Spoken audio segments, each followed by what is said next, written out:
Cuando la mentira corre más rápido que la verdad. Ética periodística en tiempos de posverdad. En los últimos años, el periodismo ha atravesado una transformación profunda que modificó no solo la manera en que se producen y consumen noticias, sino también las bases éticas que sostienen la profesión. La era digital consolidó un ecosistema informativo donde la inmediatez, la viralidad y la emoción parecen tener más peso que la precisión, el contraste de fuentes o la búsqueda rigurosa de la verdad.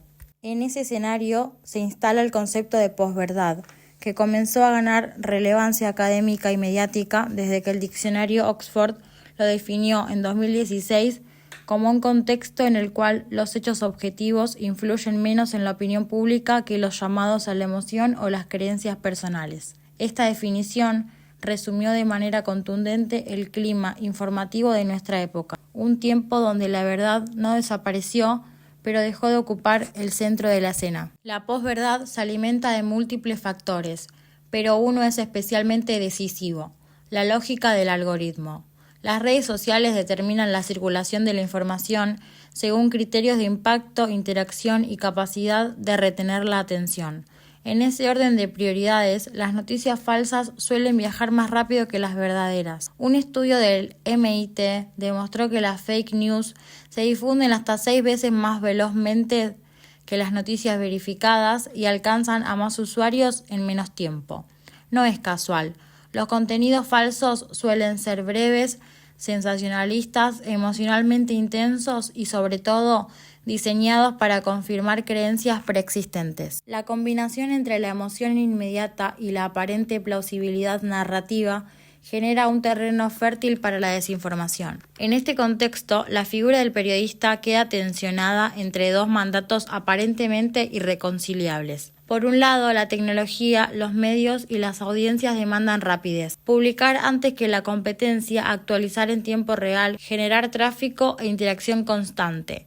Por el otro, persiste la responsabilidad ética de verificar los hechos, evitar daños a terceros y construir información que contribuya a la comprensión pública. Esa tensión se volvió estructural y en muchos casos desgastante. Algunos autores hablan de una crisis de autoridad del periodismo. La audiencia confía menos en los medios tradicionales, se informa a través de plataformas que no filtran calidad y paradójicamente reclaman precisión a la vez que consumen contenidos virales sin chequear.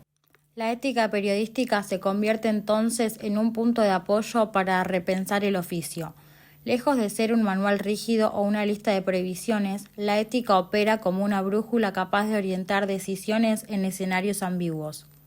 Como sostiene Javier Darío Restrepo, uno de los referentes latinoamericanos en el tema, la ética no es un código de sanciones, sino una guía para elegir el mejor camino cuando hay dudas. Es, en definitiva, un ejercicio de responsabilidad en contextos donde la confianza pública está erosionada. 3 principios suelen aparecer como pilares transversales en los códigos internacionales de ética periodística. El primero es la veracidad entendida no como la posesión absoluta de la verdad, sino como el compromiso con la investigación, el contraste de fuentes y la voluntad de someter la información a un proceso de verificación antes de publicarla. En tiempos donde la noticia circula en segundos, este principio exige una resistencia consciente a la velocidad del sistema. El segundo es la transparencia. Admitir errores cuando ocurren, explicar las decisiones editoriales, revelar fuentes cuando es posible o al menos describir cómo se construyó la información. La transparencia reconstruye confianza en un contexto donde abundan las sospechas. El tercer principio es la responsabilidad social, que significa reconocer que una noticia no es solo un contenido. Puede afectar reputaciones, condicionar debates públicos o influir en el clima social. El periodista, entonces, debe pensar en las consecuencias de lo que publica y en la manera en que lo hace. El problema de la posverdad no se limita a la política, aunque allí se manifieste con más visibilidad. La desinformación también se extiende a la salud, la ciencia y el deporte. Por ejemplo, durante la pandemia circularon rumores sobre curas milagrosas y datos manipulados que llevaron a decisiones individuales peligrosas. En la esfera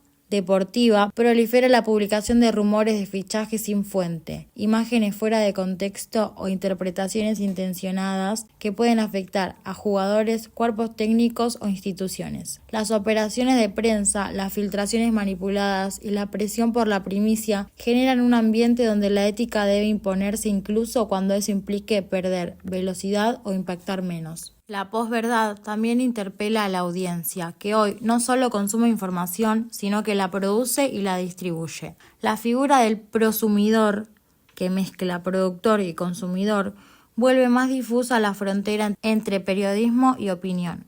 Cualquier usuario puede viralizar un contenido y en muchos casos lo hace sin medir consecuencias. El desafío del periodismo es convivir con ese entorno hiperfragmentado sin renunciar a sus principios esenciales. La velocidad puede ser una virtud, pero nunca a costa de la veracidad. Aún con todas estas dificultades, la ética periodística no debe pensarse como un ideal inalcanzable. Más bien es una práctica cotidiana. Decidir no publicar algo que no está confirmado, revisar una fuente más, contextualizar datos que pueden inducir al error, no ceder a la tentación del titular engañoso, son pequeñas decisiones que sumadas fortalecen el rol social del periodismo. En un escenario saturado de ruido, el periodismo ético no solo informa, ayuda a comprender. La era de la posverdad no significa el final de la verdad, sino una invitación a defenderla con más rigor. El periodista se convierte en un mediador entre la información disponible y una audiencia que necesita herramientas para no perderse en un mar de datos confusos. En ese sentido, la ética no es una carga, es una oportunidad para recuperar la esencia del oficio, narrar el mundo tal cual es, incluso cuando la mentira sea más rápida, más cómoda o más seductora.